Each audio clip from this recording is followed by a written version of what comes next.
Parisi Palace, high above 3773 East Broadway. This is the Jake Feinberg Show, comedy on Power Talk. Thank you so much for making us part of your day today, wherever you are in this wacky, insane world. And what an honor it is to bring back a cat who actually has been on his own path for quite some time. He's a cultivator of all things individual. Be yourself, especially when it comes to art. And as we know in the racket today, that is especially hard in this conformist time when everybody just wants you to sound like the last major hit. You're here today, gone today. My guest definitely at least was touched from an era of music where there was sustainability because whatever was produced or eventually released actually had to meet some level of credibility threshold, whereas today we are saturated and awash amidst tons of mediocre content. And for the layperson, including myself, oftentimes it is hard to dive into that morass and then find the nuggets of gold. But through my guest, he is not only a really amazing musician who makes it kind of look effortless and easy, but he's also a great talent scout and a great producer of the vibe, which, as I've come to learn over time, separates ultimately the artist from the entertainer. Brent Rademaker, welcome back to the Jake Feinberg Show. Hey, thank you, Jake. Good morning. Hello to everyone out there listening. Thank you for that intro. Well, you think it's accurate? I do, and it's funny because the wavelengths, the vibes, they're strong because I'm not tooting my own horn at all here, but I definitely woke up today with the thought of pure mediocrity and oversaturation. No, that is seriously. an amazing way to wake up in the morning. I mean, I try to, can I ask you, this is the how have you always tried to rise above the morass? I mean, when you started in music, there was no, YouTube or the internet was, I don't think it was even existing. I mean, how have you always tried to rise above this, that we are saturated in mediocrity and regardless of the hand that you are dealt, you are always thriving for unique singularity and just something different in the music. And I just wonder how that's maybe changed over time now that we are completely engulfed with visual material mediocrity. Go ahead. Well, saturation is a definite term that there's hard to, there's little leeway in the meaning of that, but mediocrity is subjective. So that's for one man's mediocrity is another man's Beatles. I dig. But to be honest, I've always come from a point of pure inspiration. And when the stuff that's around you is, it's when there's not a lot of it, you got to find inspiration in things that other people, you got to find inspiration in things that really, I mean, this is totally redundant, but that really truly inspire you. And my thought this morning about saturated with mediocrity was I was looking on YouTube and I was looking at the TV show Fridays. Yes. From 80 and 81, and I saw Andy Kaufman on there and Michael Richards, and I saw The Jam and The Clash, Tom Petty and the Heartbreakers. And I just was like, wow, that's over. Yeah. Yeah, totally. Now, ladies and gentlemen, we have a show, and here's the latest Canyon band, and it's just saying really nothing and playing really anything. But my inspiration from when I was younger up until now is purely what's around me, whether it's family, friends, my own life. I really draw on It's funny where I get my inspiration. Nowadays it's from the past. I really hate to say it because those are the masters. You know what, man? Like before we went on this eternal pause because of the pandemic, I mean, everyone always would say, don't live in the past, man. You got to always, look ahead or stay in the moment. And it's like, I've always been not even nostalgic. I've just always been in a fantasy world about what took place before my time. And that has now, yeah, it's funny because my older daughter and I were going through, afternoon sitcoms from the 70s, Good Times, Jeffersons. I mean, you listen to that, those, the live humanity in music just makes my heart warm. And being that you work with a lot of younger cats in production with Curation Records, and you've just been around everybody in that scene. I mean, like, is it interesting, or I don't know if that's the right word, but I just, it's so evident to me because I was born in 78. I mean, I can really feel mechanical music versus human music, and it's just so, it's not even off-putting. It just doesn't feel as good. And are you surprised? I don't know what the right word is. What is your experience with younger cats? Do they begin to feel as good about mechanical music because that's all they've known, or do they have the ears to feel that human music? The people that I'm around that are younger than me, which is just about everybody, yes, they feel, and it doesn't matter if it was made yesterday or made in 1973. The thing about kind of where I draw my inspiration from, and when I say it's from the past, it's a lot to do with like the goals in business, like running the record label and doing my own band. It's like I see the successes on the Voice and just mainstream pop, and to be honest, mainstream pop that isn't like kind of in, like maybe if it's not like straight ahead rock and roll, I have no problem with it because it's not my scene. Exactly. But the rock and roll scene is what I'm talking about. And the way that just the way it's become cookie cutter, and back in a period that I'm really influenced by recently is the late 70s into the 80s, when people were saying that rock and roll had become cookie cutter. That actually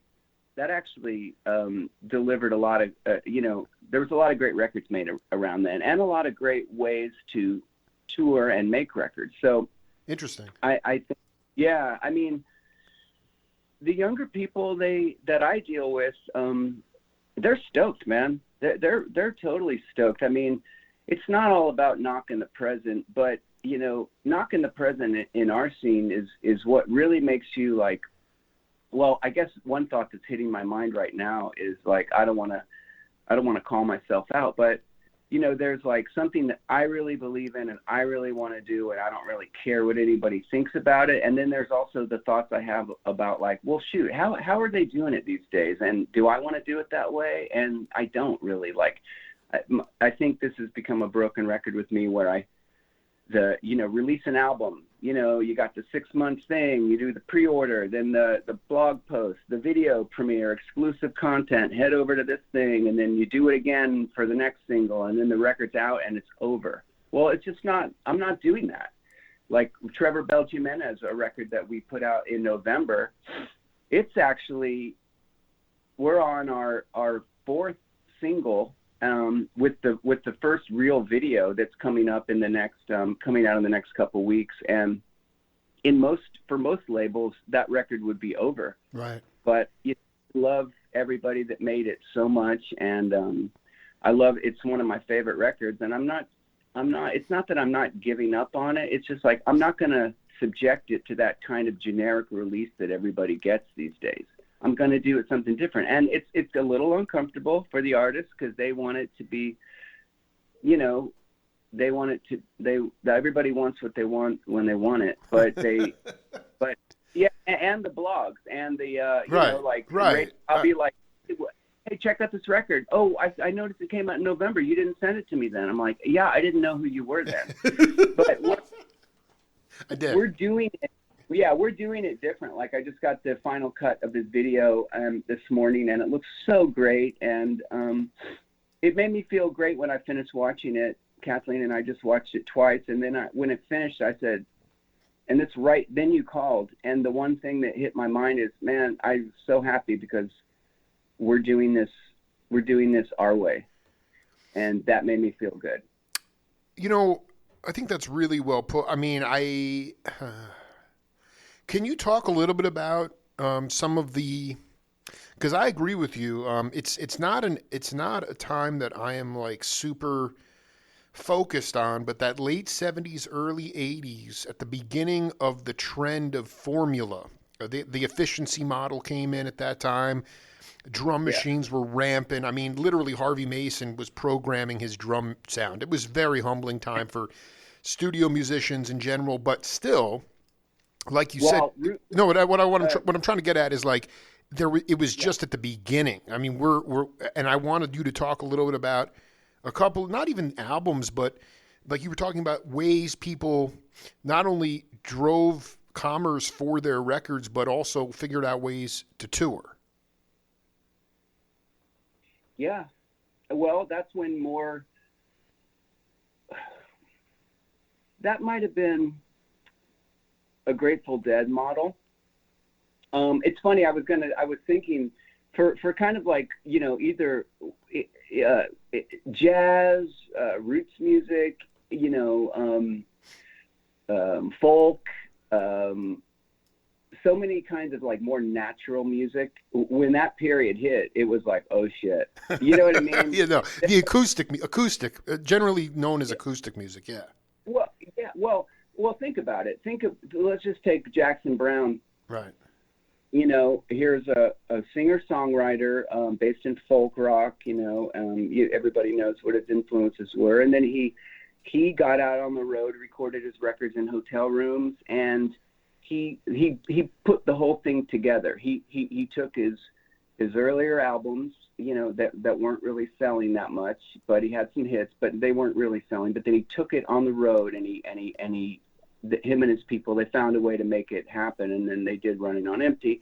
And then the formula of music started to change, and he was obviously interested in it, else he wouldn't have done it. He wouldn't have done Somebody's Baby and even To Lawyers in Love. It's interesting to try different methods. You can't just like make Late for the Sky over and over and over again. He made it, you know. So I like to hear like you know, Randy Meisner's, you know, second solo album, and I go, wow, like a real. People might consider this cookie cutter or formulaic or an attempt at the charts, but I just hear some really good, you know, power pop, new wave influences mixing with country rock and folk and state-of-the-art recording. And for that time, which I think hit its pinnacle, digital just, you know, hurts my ears. Oh, really, that 81, 82 period was the pinnacle, I think. Maybe. There's records made after that, but I just like the whole, like I like the influence that a band like the Knack had on, or I think we might have talked about this last time, or I've heard you talk about it. I love the fact that the Dead respected Elvis Costello, right, whose records were produced by Nick Lowe, most of them, some of the good ones. And, you know, they talked about the Clash, and there's pictures of them together. I love that. I love that. And I think, you know, in our little scene, not every band really sounds the same.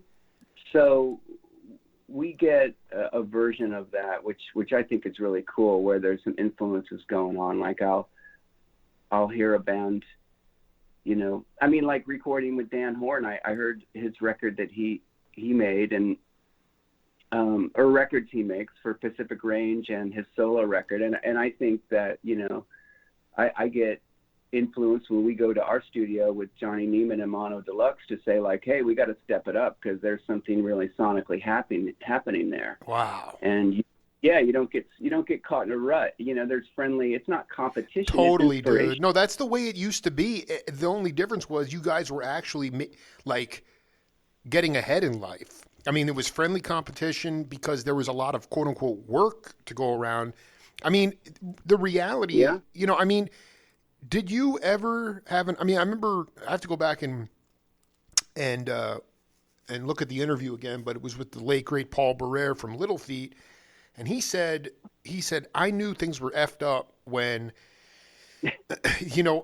when a band had to go on tour and promote and make sure people got in the venue. I mean, he goes, before the record companies took care of all of that. I mean, you'd make a record that would pay for it. If it was, if you got a hit, it would pay tenfold. But more than anything else, they were the ones that were giving the money up front to venues. If they lost, they might have lost money on tours. But I mean, this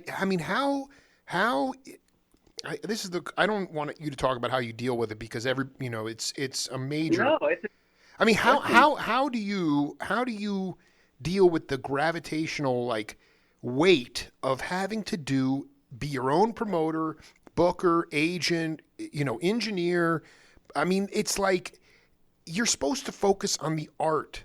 And it seems like, and I wonder how you, even in a time like this, like when it's really heavy, how do you try to lighten the load a little bit spiritually? That's why curation exists. Right. I don't want to do that myself. I don't want to be the manager, producer, booking agent, press agent, for Gospel Beach or Beachwood Sparks. I don't want to do that, but I want to help for other bands.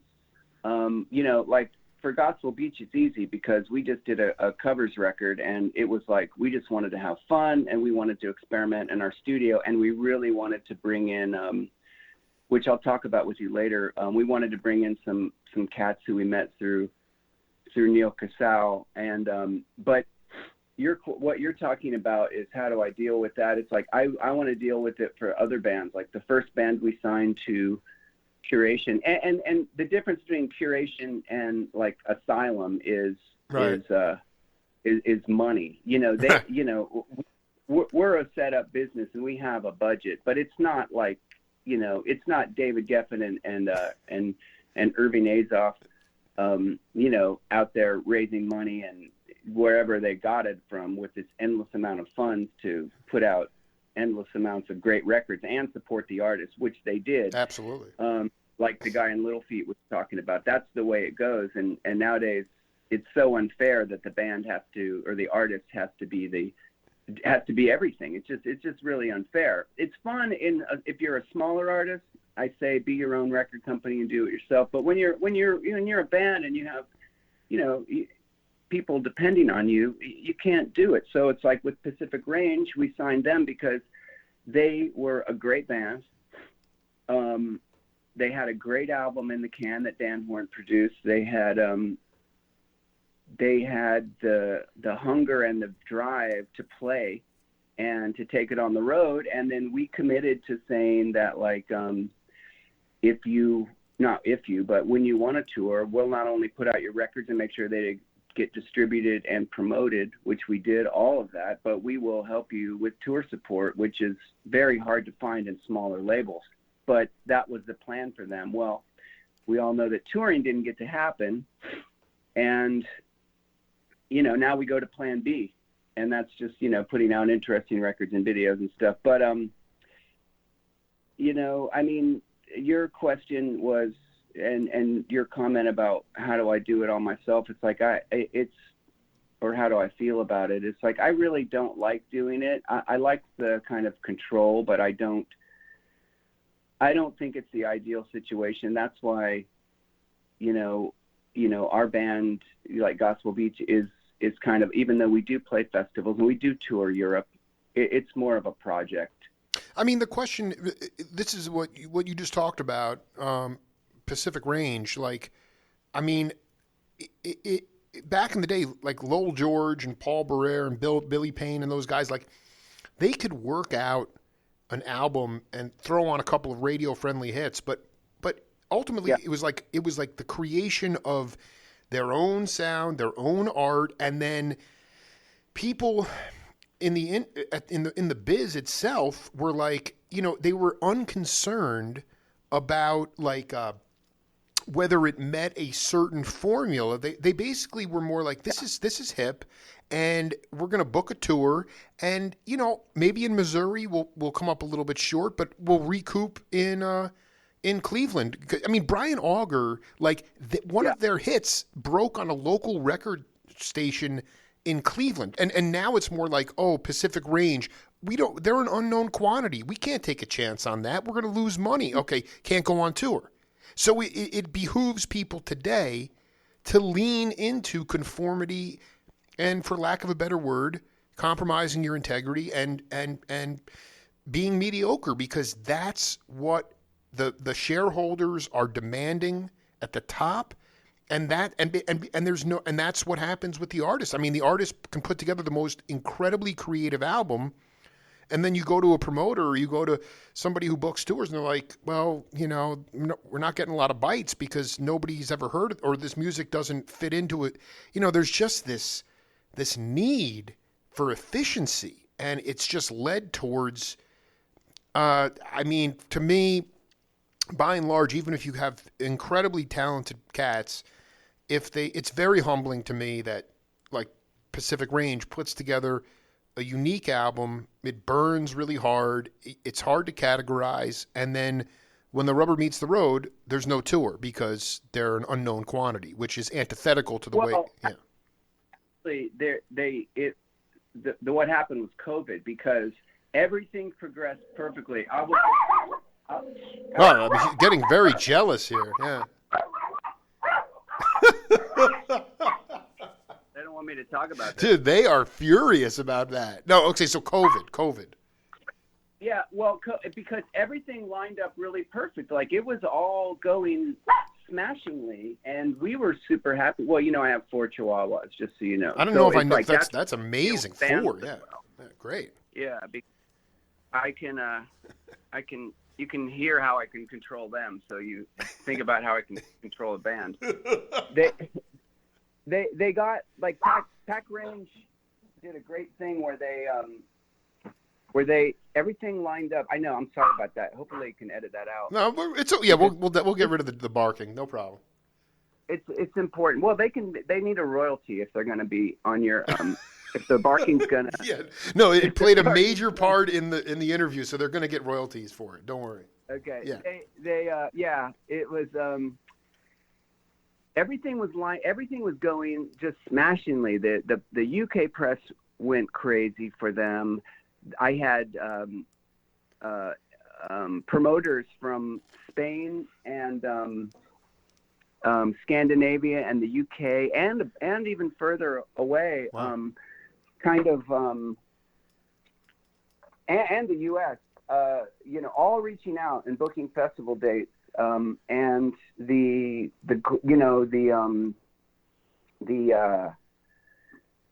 all the necessary internet buzz was there too, and then the distributor was selling records, and as we were on at our web store at curationrecords.com, and everything was going great, and then COVID. Oh, and then literally about a month before COVID, the last piece of the puzzle, which most bands don't get these days, a major booking agency, High Road Touring, signed them. Wow. They didn't take them on and say, like, hey, let's try a trial basis. They signed them and said, you are on our roster alongside some major. That's Frank Riley. That's the guy that goes back in the history of West Coast. That's a great agency, and so everything was in place. And my partners at Curation, Matt and Kelly, were 100% behind them. The band was coming over and hanging out on a regular basis and swimming in the pool, and everything was just going great. But then COVID hit, and I mean, that nothing happened. And without that touring part, because they are such a live band. I don't know if you ever got to see them. They're one of the bands that didn't get to be seen by a lot of the people that we kind of deal with in our scene, because they were doing their own thing at like sports bars and clubs and Totally. you know what I mean, Totally. watering holes and playing wineries and they'd play 2 shows a day out on tour. They were the kind of band that played, and they raised the vibes in the room. They always raised the vibes they were just incredible. So anyway, that was a shame, because even though it's put on hold and it will happen, I was going to prove myself right, that if you do this all right, and you have the right group and the right support, and put a little brains behind it, and a little bit of I don't know what to call it, a little bit of promotional flair, but from the heart, everything from the heart, really, cool stuff, and not pigeonhole the band into the jam band thing. What I really was worried about with them, they got pigeonholed in that like jam band scene, but they didn't. They were getting classic rock fans, and then even like folk rock and indie rock fans, and everything was going really great, and it still is great. But it's not, the dream is that initial dream is over, and they're moved on to something else. But I mean, that's more of a COVID woes story. But if you want to apply it to the way you described me in the opening, I can just say that, like, I kind of, even in my moments of doubt, I can lay my head down and go, like, that one was going to work. It was, it's a dream deferred, right? I mean, it's coming. It's in some ways, it's just a tragedy of Time to some like bigger label and move on, and then we'll be the ones with the first album that gets all those great residual sales. Oh, man, dripping with residuals, just like those Chihuahuas, Yeah, well, the thing is, it's like, Nirvana, they went on to GGC for Nevermind, and Bleach was on Sub Pop, and Sub Pop reaped the rewards. And the label that I used to be on was Alive Records, the Bomp family, and that Patrick, he signed the band the Black Keys before anybody knew what a Black Key was. And then when they blew up on Interscope, they said, here's their catalog. Yeah. So, I mean, that can work. And in the meantime, we're working on, like, they were the youngest band I was working on, but we just signed a even younger band, 21-year-old dudes from Laguna Beach called the Uni Boys, and it's perfect because it was if you're modeling your record company after the late 70s LA, you got to have a band that sounds like they could have been in the 79 in LA. Well, it is. We are. I mean, what a high honor it is to talk to Brent Rademaker here on the Jake Feinberg Show. I wanted, we have a game on this program called Name That Voice. I don't expect you to know who this is, but take a listen to the content, and we'll come back and break it down. Okay. Well, I understand that we can't do anything alone. We need each other, and we borrowed from each other. We got each other gigs, and we pointed to gigs. And we pointed to the musicianship that other was presenting. But I didn't know which direction my potential success was going to come. It was John Hammond that made the difference. He heard me at a R&B club. I was playing behind Go Go Girl. And James Brown used to come down from the Apollo, because it was right down the street. And he would sit in with us many nights. And he asked me to join his organization. He wanted me to open his show. That's what he said. And my crazy answer was, and I remember I was talking to one of the greatest performers of his time. I told Mr. Brown, I said, well, Mr. Brown, we're jazz musicians, Can you imagine me saying that to a man who was rich and was offering us the opportunity of a lifetime to open his show? And I said that to him. Well, I paid the price. It took me 11 years to get in a position where I was had some importance in my career. But John Hammond said it back then. He said, I perceive that you do a lot of things. You're very versatile and you do them all well. He said, but if you are known as a jazz musician first, your career will have longevity. And that turned out to be the real truth of the matter. Brent Rademaker, you want to take a guess at who that is? I don't want to make one of those guesses where. No, I do. I mean, it's fine. It's a Columbia artist. I mean, iconic. Yeah, just you can throw. Yeah. Tell me what instrument he plays. Guitarist. No, I don't know. That was my interview from January 2017 with George Benson. Oh God! And here's the point. You didn't. But his voice was so gruff. It threw me because he's always so smooth. Exactly.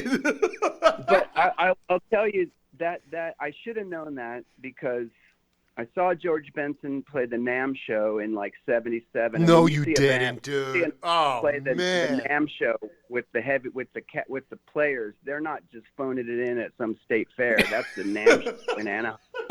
And he was having a little success with "Gimme the Night," but he had his Birdland or whatever that guitar he played, and he just ripped it up. And my 13-year-old mind just was like blown away. I loved his version of on Broadway, and I just thought I wanted to be him. But when I was listening to that, I will tell you one thing really quickly, Jake. Please. I'm so embarrassed about this interview because his opening lines were about you're something to the effect of, it's not one person, it's everybody around you. Mm-hmm. And, you're talking to me, so I'm kind of sharing my story, but I just want to let you know that I'm really a product of everybody that I work with and all my friends and family and nothing, even if I have an idea, I don't claim it as my own. It's collective, it's camaraderie, it's family, it's universal. So I want to stop. No one. First of all, I mean, you're not on some ego trip. People are all sort of figuring out how to move forward in this time. So I think everybody that knows you would agree with those sentiments that you just said. The question I asked him, what I asked him was, a time in his life. There's a double-edged sword here because, listen, Benson is a freaking genius. I mean, I have more respect for him now than I ever have after seeing some of this stuff, before pre-Breezin', just how badass he was. But, that dude was he was a doo-wopper. He was singing on the street corner, and a lot of the jazzers, because that's where the Turntine Brothers were from, and Ahmad Jamal, Ray Brown, everybody came from Pittsburgh. And they were like, dude, go home, man. They didn't let him play his guitar. And I asked him about overcoming adversity and that was the question. And what he really started to say before he veered off into him rejecting James Brown was that when he was playing for Go-Go Girls or playing Small's Paradise, everybody was looking out for each other. There was a lot of work. So people were pointing to other gigs for people. That's what music is about. And that's what is so disheartening about, even prior to COVID, even though there was momentum, Pacific Range is a perfect example of that. Their momentum in Europe, overseas, with the record.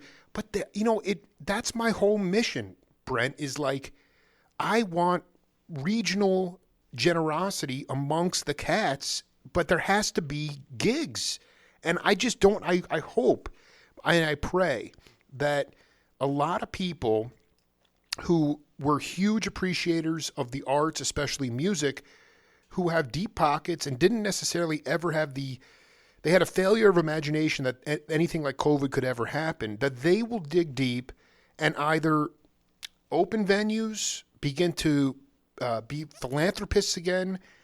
The arts has always been supported by philanthropy, but to me, Benson is a guy who everybody knows him for the pop hits, but you know what? He had a lot of gigs. He got ahead. He stayed on the straight path. And that's all I'm trying to I'm not even get back to. Just creating a new sustainable model for professional musicians. The floor is yours. Oh, dude, that mission continue on with that, and continue to point out that cats helping cats. That's it. Kittens and kittens. Listen, we're all like, if when it's over, if I never had a hit record or nobody bought any of the Curation records or any of the bands that I've ever been in, as long as somebody said, well, Brent always helped other musicians, I'd be happy with that, because whenever I hear a story about like, oh, Chris Hillman got the Buffalo Springfield their first, residency at the Whiskey, and then, the guys from Love brought the record label down or whatever. I love those stories because it reminds me that not everybody is Neil Young, where it's just like, I'm on a mission on my own, and, you come into my world, and then what you get out of it is what you get out of it. But that real sense of community and helping other musicians, and I love that.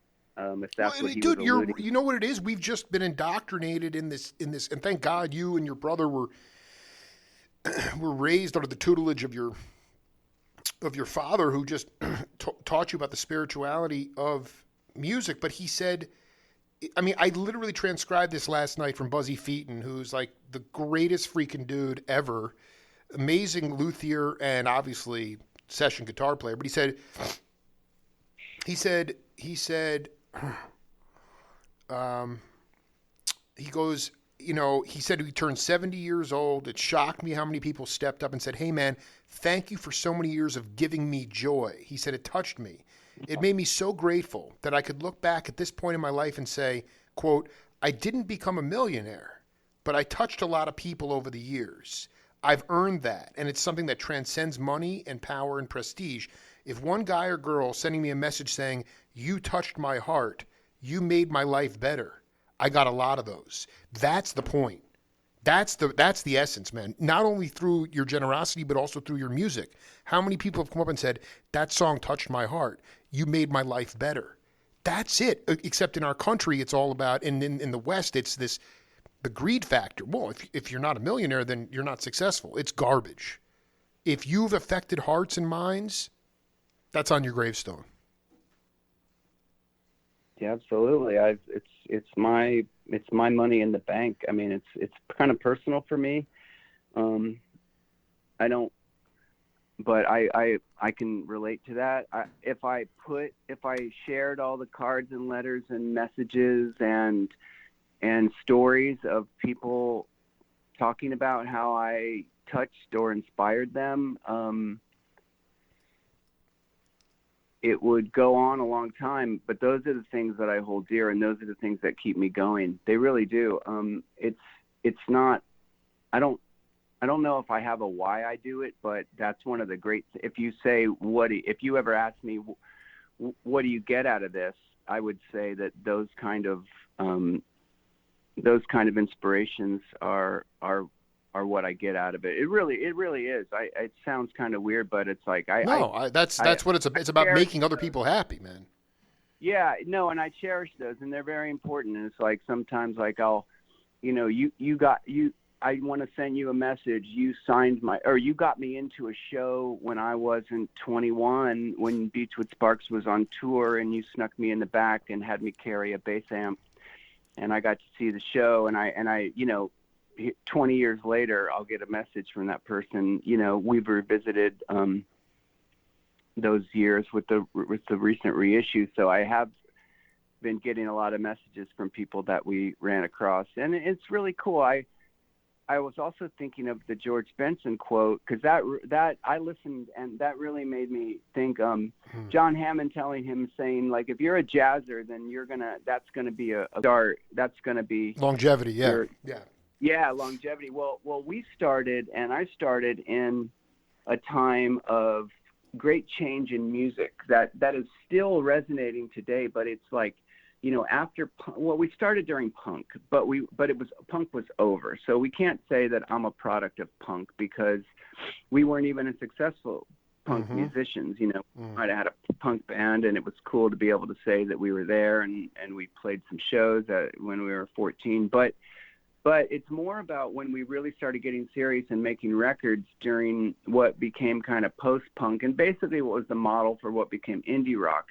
So, I mean, that's where I come from. Even though we detoured and signed to Geffen and tried to make like kind of an alternative, you know, album and stuff, it's really like I feel like I'm a product of that indie scene that only came along once and is, like I said, still resonating. And that's kind of where my longevity is from. And I mean, it's also from honesty, and it's from having a father who, you know, our dad was cool because he didn't really say like, you know, you have to do this and you have to do that. And it was more of like a lead by example thing. He was always playing. He had music stores, and he was always giving lessons to the old and the young. And he was always playing gigs on, you know, if he wasn't, there was instruments set up in the house. He was at the B21 Lounge on Sundays and Saturdays playing. And, you know, he brought me down, and I played with. Yeah. When I was like 13, 14, I was a horn player, I was a trumpet player, and I think we talked about my love of Maynard. Maynard, dude. Oh, Hey Jude, man. I say, yeah, yeah. Biff Hannon, one of his other dudes. But I sat in with some older guys and played. But my dad was always playing, and he was at the NAMM show, and then he was like, it had a stereo set up, and there was a bunch of records, and it was always music. So music, like when he had a party, music was on. It was always about music. When we were at we go to the Bucks game. Oh, listen to this song the band is playing. He could, you know what I mean? It's always about music, and it wasn't really like he didn't even want us to be musicians. He wanted us to have real lives and not to struggle. Dude, you got the real life. I mean, I think real life is constant struggle, no matter what you're in. But I mean, he wanted you to be able. I mean, the fact that you were going to the Big Sombrero to see Vinny Testaverde and the Bucks in those orange uniforms, listening to the Levon Helm or whatever is the. I mean, I think your father. Here's the other. Yeah, go ahead. There, Jake. We also saw concerts. I saw Led Zeppelin there. Oh my God, it's so fucking great. I saw who else did I see there? Oh shoot, that could have been my only concert at the stadium, but you know, I just want. Yeah, I mean, this is the point. Is that like I remember your brother telling me that a lot of the. You know, he would throw on certain artists, and at first, maybe at dinner or something like that, you know, your dad wasn't necessarily, it appeared that he wasn't necessarily into it, but then later on, like, Darren would come home from after a stay somewhere, and his dad would be playing your dad would be playing those tunes, you know, like Zeppelin, or like he got into it. Like he had a wide palette, you know? Yeah, because he was like, you know, Amon Jamal and you know Randy Lewis and all the you know jazz, but he went through kind of when I was younger, I heard Bread playing, and I heard even the Carpenters. He like Diodato. He went through kind of an audiophile like phase, and then a real like kind of like, I mean, maybe because of people around him, but he was playing it was mostly jazz. But yeah, when he got older, we'd go back, and there was Allman Brothers and Zeppelin. He'd be like, listen to the drummer, listen to what Greg does on the drawbars here with the B3, and that was when he was you know in the 70s, and it's funny because I'm approaching the age that he was when we would go back and visit and kind of like marvel at his taste expanding, and also he would go back and visit the stuff of his youth, you know, but I think I'm there right now where it's like there was some music that I missed in the over the last 30, 40 years that I'm finding now and really, really digging, and it's beautiful, man. You know, I did a bunch of interviews with a comrade of yours, a great drummer and a really great cat, Aaron Spursky, and he talked about some of these places, he grew up in Altadena, which is really quite an interesting psychedelic experience. I mean, the Marx Brothers had a house up there, and he was partying up there a lot. And then there was Devil's Gate Dam, there was a lot. Again, a lot of what comes out of your music is your life experience. You've had a rich life. It hasn't always been easy, but I mean, you didn't have a silver spoon in your mouth. You grew up in a family where music was of high significance and healing, and it was also part of basically daily life. And I wonder back to those days on the western seaboard, western coast of Florida. I mean, was there like in high school, or your brother was still at home too, like, was there a place where you guys used to go, or the cats used to go and party, and sort of like there was a mystery to it, or it was sort of not haunted, but there was because I mean, like, there were like the way Kaspersky. Yeah, go. I mean, I'd love you to talk about any regional hotbeds of mystery in that Tampa area. Oh yeah, this is a regional hotbed of mystery called Clearwater Skateboard Park. Oh boy, I knew it. Seriously, they had we had a scene of skaters, and everybody were fighting to get their cassettes played over the PA system as you're, and it went the way of, it went from your Ted Nugent and Rush straight into your Cheap Trick and Devo. Wow.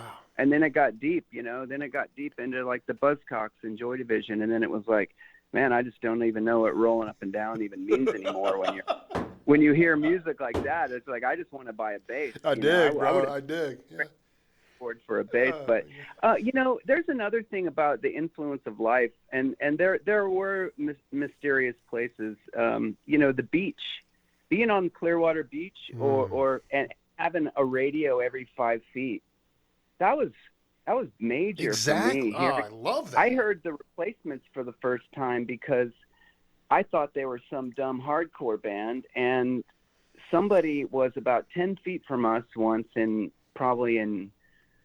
it was in the early 80s or whatever. I don't even know what. It could have been the mid 80s when they had Tim out, but they were playing that record Tim with Bastards of Young and a few other things on it. And I was like, who is that? And they're like, oh, it's the Replacements. And I was like, okay, that's really cool.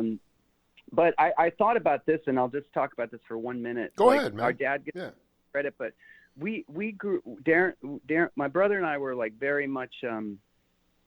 Before we moved to Florida, because our parents were divorced, we were with our mom, who was, working all the time, and we were left alone.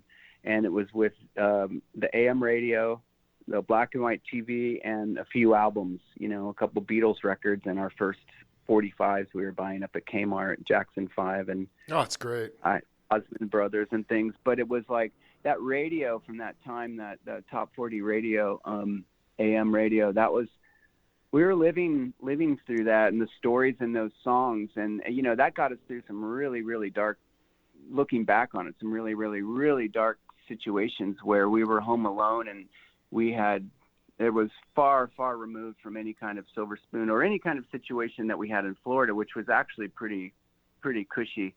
We weren't rich by any means, but the Rademaker, you had a nice, Florida, comfortable life. Yeah, I did.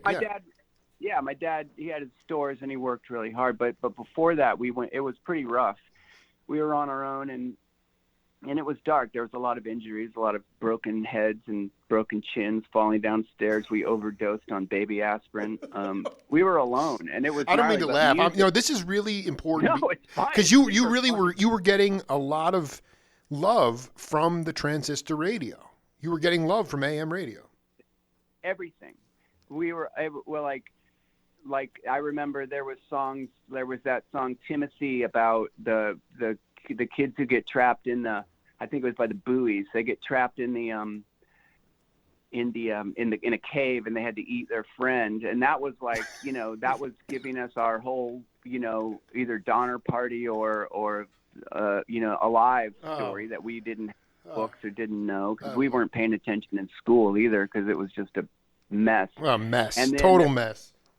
you know, there was songs like Chicka Boom, Don't You Just Love It? And that was like giving us like just totally like turning our heads on to the whole, it just other like songs besides like the rock and roll songs. And then there was songs about horses getting lost in wildfires. And there was songs about that you thought were about girls and lost love, but they were really about dogs, you know, like Shannon by Henry Gross and I love Henry. and by Manilow, you know. It's so we had a music is so important.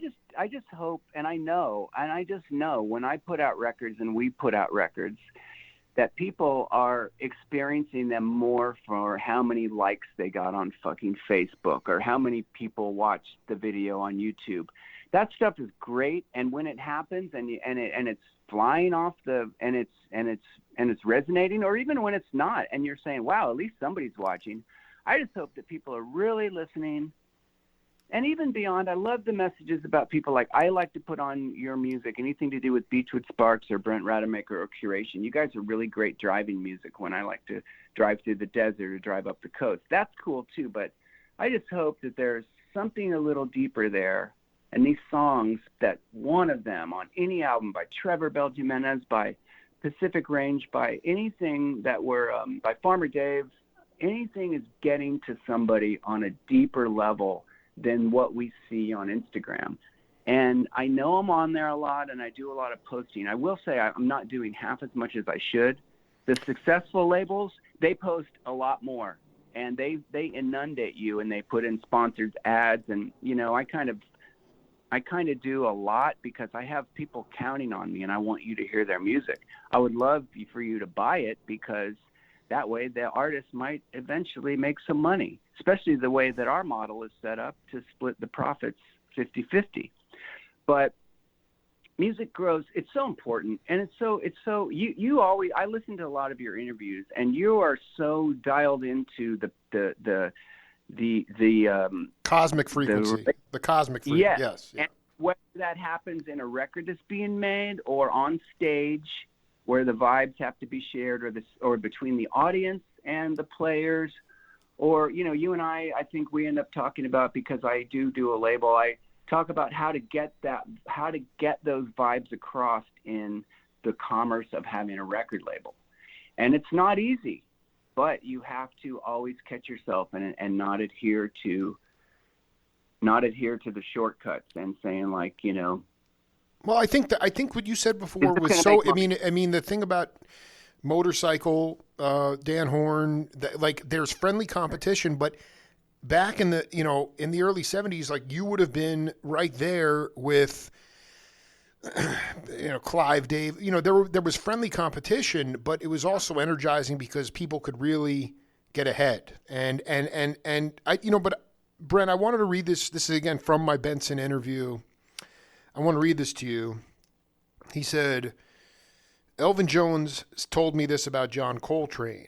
He said, it was like God sent us an angel and he stayed with us a little while and then he disappeared. I thought that was pretty profound. I like his assessment of John Coltrane not being ordinary. And I wanted you to talk about that as it related to Neal Casal, that God sent us an angel and he stayed with us a little while and then he disappeared.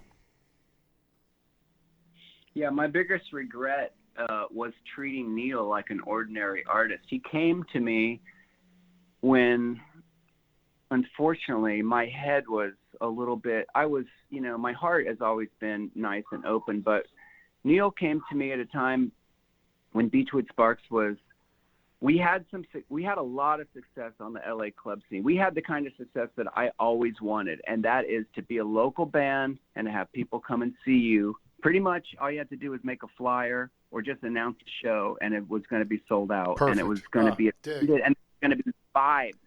It wasn't just going to be like who's who to be seen. That was happening too. But there was vibes from the moment we took the stage to the moment we broke into the first jam, and then we hit the new songs that weren't on records yet, and people knew the words. And that was so cool. That disappeared when the band trimmed down to the 4-piece with just me Dave and Aaron and Chris, and then we were signed to Sub Pop, and we were out there trying to make it, and we were really, really having a hard time because we had a lot of critical acclaim and we had a lot of vibe, but it wasn't always translating. Then, so my head was in like that world, like I am in this creative part of this really ultra creative band who's bringing back this era of music that has been long gone. And, you know, we're fucking cool. And you know, I was a real dick.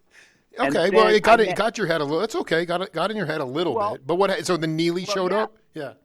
We were on, yeah, exactly. Cause we were on Sub Pop, fucking cool Sub Pop. And we were opening for these cool bands. And Neil was dropped from Zoo and he was on these other labels that I never heard of, and he was a singer-songwriter, and he wasn't doing anything. He had all the knowledge that we had, and more. Sure. He knew way more about Graham Parsons than I even still know.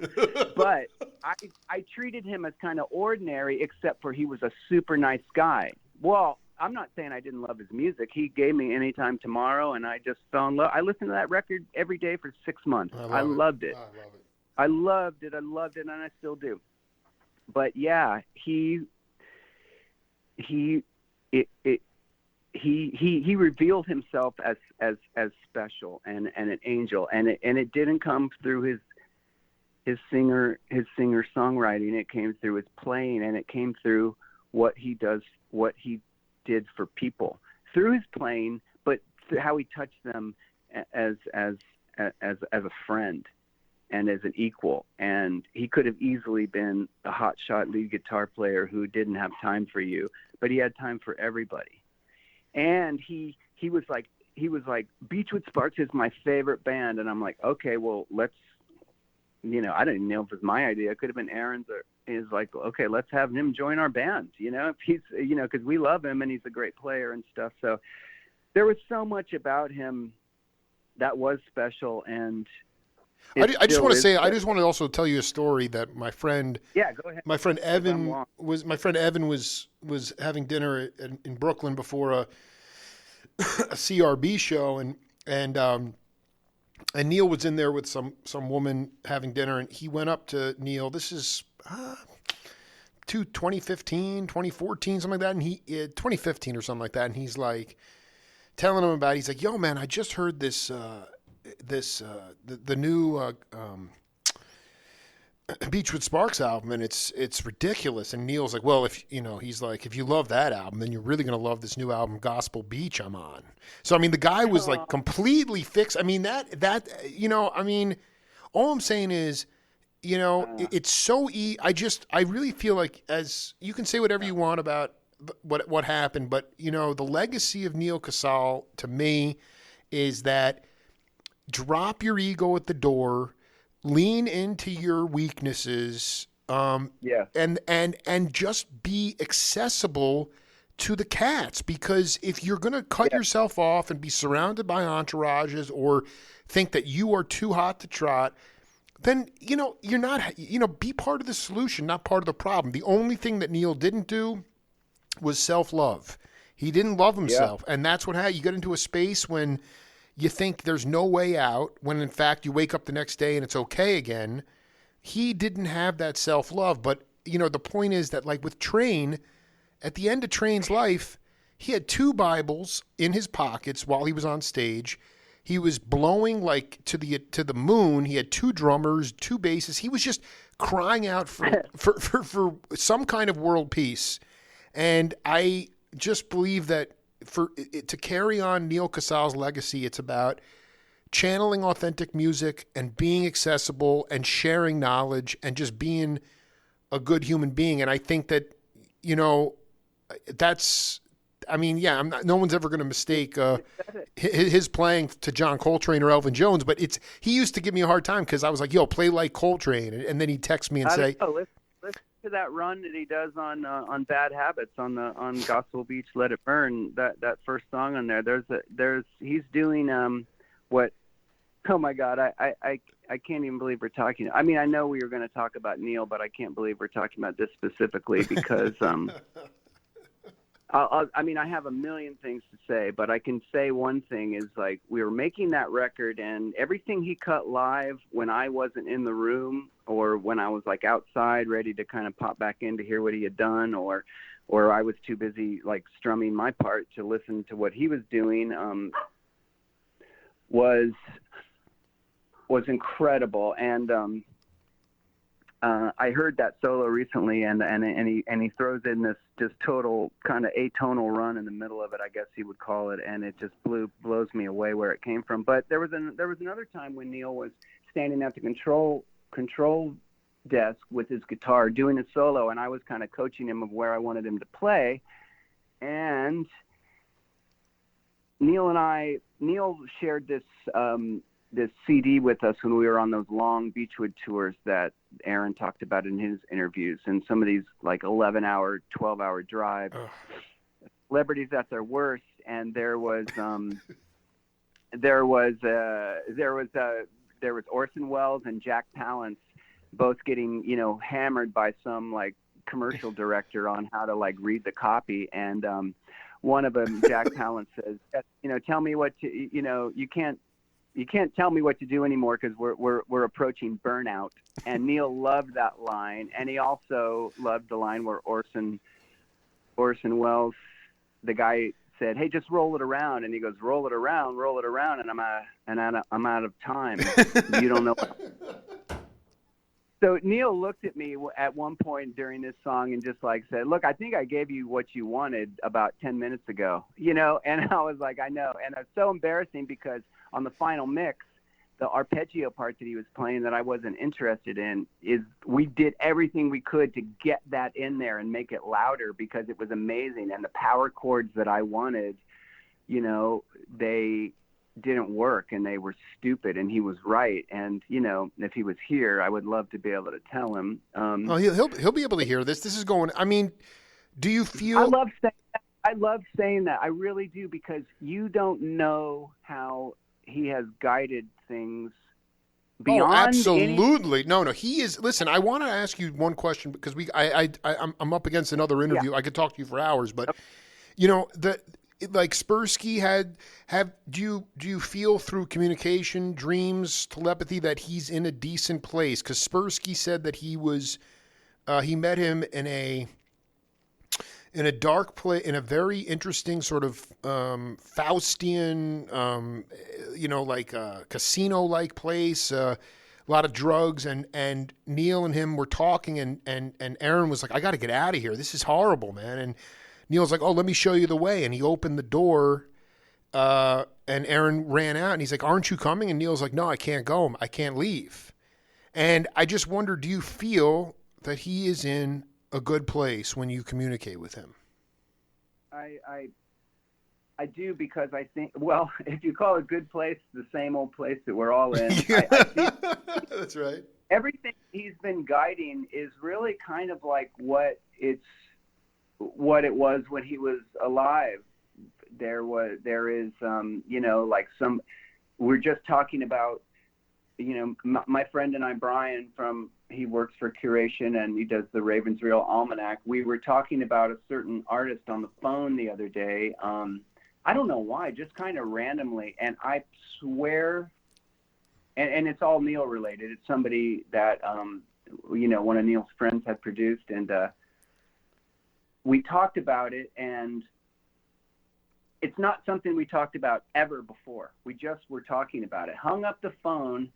1 second later, Gary, Neil's manager, sent me this artist's album, the brand new, SoundCloud link. Oh my, yeah, it's just so, the simpatico is gravy right I there. couldn't even tell him. Tell him. You don't even see, no, that stuff is a talk with the spirits, man. You don't need to articulate that.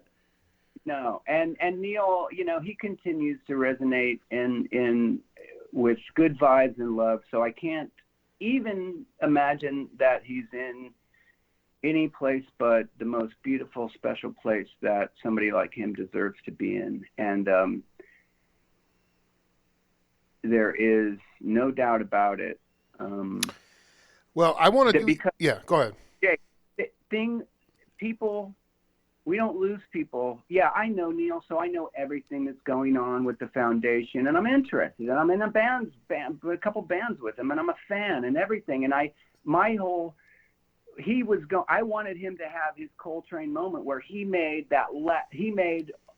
not the last one, another Neil Casale solo album, and I was the facilitator. I paid for it. I helped him get everything he wanted, where the recording situation, and have it come out the way he wanted it to come out, and right all the, like, not the wrongs, because all of his records are amazing and he loved them, but he was just like a lot of musicians, he wasn't satisfied yet, and I wanted him to be satisfied with that artistic statement, and that was what Curation was founded on. That was the goal. That was the goal. Okay, we're going to start a label. Who are we going to sign? Neil Casale, period. Okay, now we got to look for some other bands. But that didn't happen. The other thing is, after he passed, I've just never seen anything like this. It's probably since Ian Curtis from Joy Division, where the interest in the artist after he's gone, and the things and the fruits and the great stuff, and maybe even some of the difficult stuff, but just everything, the foundation, the upcoming tribute album, everything's so beautiful, it's just grown, and it's a multitude of things. It's not like, oh, what are we going to do to celebrate this guy's life? We got to figure out, let's do it every year no, it's just a constant, like, he's bigger now than ever. And that speaks to how big he was as a person and how great he was as a musician when he was alive. The thing that I just wanted to say really quickly was to special shout out to Don Heffington, the drummer. Oh, please, I'll do it. Legendary. And Bob Glob? The bass player. What happened was, I met them at the Capitol Theater at Neil's tribute. Sure. And I never met them before, but we kind of knew each other through Neil. I mean, I knew about Bob and Don through their credits on records and stuff, but as far as like them playing on Fade Away Diamond Time, that was who Neil wanted to be his rhythm section, and he got them, and they played on a bunch of Neil records. Well, they said that night when we were all hugging, hey, we should do something sometime. So when we were doing the new Gospel Beach record, we're going to warm up the album with a 5-song covers thing. I called both those guys and asked them if they'd come and do it, and they both graciously came and played and killed it on our EP. And it was all in Neil's spirit. And when there was no and Bob's played on a bunch of stuff. Bob's played on Trevor's record, and we just did a thing for a girl called Eddie, and Bob played on that as well. But having those two kind of reunited on record in Neil's spirit, it was like a dream. It was like everything was in one take, and the stuff that wasn't kept. It was just a dream recording session, and the end product is something that I'm super proud of. And not just because of all the different elements that go to make up the record, was because it was Neil's spirit that had us bring in Don and Bob, and I just wanted to give them a special shout out. But before you go, can you just riff off that Jack Palance line that he loved again? He said, because I mean that to me is exact. That cuts through everything with Casale. I mean, he knew when he nailed it. He nailed it on the first takes all the time. He was a killer player, even if he didn't necessarily know it or not. Obviously, he was a great singer. What was the Palance line? That, to me, epitomizes Casale. I know. It ends with, we are rapidly approaching burnout. Yeah, no, but because I can't be told anymore because I'm rapidly approaching burnout. Stop telling me what to do. Well, it's the line that I'm blanking on the line right now. It's the line that he says right before it, which is amazing. Oh, my God. It is Neil in a... like I've given it to you. I've given it to you every way you want it. And I'm approaching burnout, dude. Yeah, and Neil, as an artist, had given it. He gave it to us any way we wanted it. As a lead guitar player in the CRB, as a member of Further, the Grateful Dead Further, as a member of Beachwood Sparks, and Gospel Beach, and as a session guy on so many records, and a ghost vocalist on many records that you don't even know about. As a solo artist, as a singer-songwriter, and nothing tells the story better than the Highway Butterfly tribute album that is finished, and I've heard it, and because we're on it, we got to bring the members of Beachwood Sparks and Gospel Beach together, the dream band, and I was basically scared essless when I was up at the microphone to sing Neil's song, and then Neil appeared on my shoulder, and I'm not just saying this. This isn't like, oh, I was inspired by Neil. Neil just landed on my shoulder. He calmed me down, and he told me, listen to Jim Scott, the producer. Just listen, just be yourself and listen. And I just did it, and it was done, and I'm super proud of it, and it came out great. The whole thing is great. The whole compilation is amazing. Neil's songs, done by Bob Weir and Marcus King and His Golden Messenger and Aaron Lee Tostian and Jamie Wyatt and oh God, so many. I mean, I'm forgetting everybody who the Circles guys with Billy Strings, and there's so. I mean, I'm forgetting. It's okay. No, you know what? We will let's do another. I got to hop, but let's do another session when you know, in the near future. Yeah, we should when that comes out. Yeah. Because I'd like to tell you everything that I know about that record and what Dave Schools, Gary Waldman, and Jim Scott put into that. It's incredible. And I've never said this before, and even in joking, like, you know, when Trevor Bell-Jimenez finished his album, I said, oh, man, get ready to get your Grammy. You know, I was just kind of kidding. But when I listened to this record that they put together for Neil, the first thing I thought of, and awards are stupid, they're dumb, but the first thing I thought of was, if this doesn't win a Grammy, then that show deserves to be where it's at, or that organization deserves to be where it's at right now, because it is the most beautiful statement and tribute to somebody who couldn't be more deserved. And I can't wait for everybody to hear it. I wish it would come out. Well, he was an angel that left us, but I'm glad that you were with him and collaborating with him, and his spirit lives on in a profound fashion. Brent Rademaker, always an honor and a pleasure to not just collaborate with you, but know you, and just remember that spirit and health is wealth and is really the only currency. So keep yourself together, and I'll see you on the bandstand or back on the radio real soon. Amen. Thanks, everybody. Take care. Thanks, Jake. Man, yeah. I love you. Yeah, peace out, man. Peace out. Later.